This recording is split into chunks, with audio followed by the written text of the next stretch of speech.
Hi guys, in today's video, I am showing you how to change account on Monopoly Go.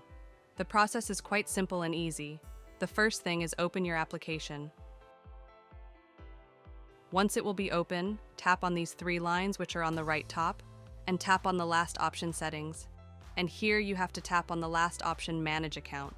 Once you will tap on this, you will see three options of manage it.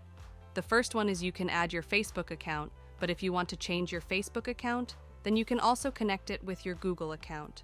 If you tap on this, then it will ask to sign in with your Google account.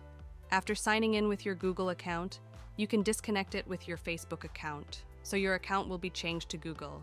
The next one is play with contacts. If you tap on this one, and tap add contacts.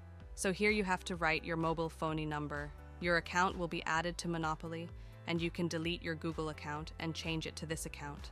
So these are the three ways by which you can change your account in Monopoly Go.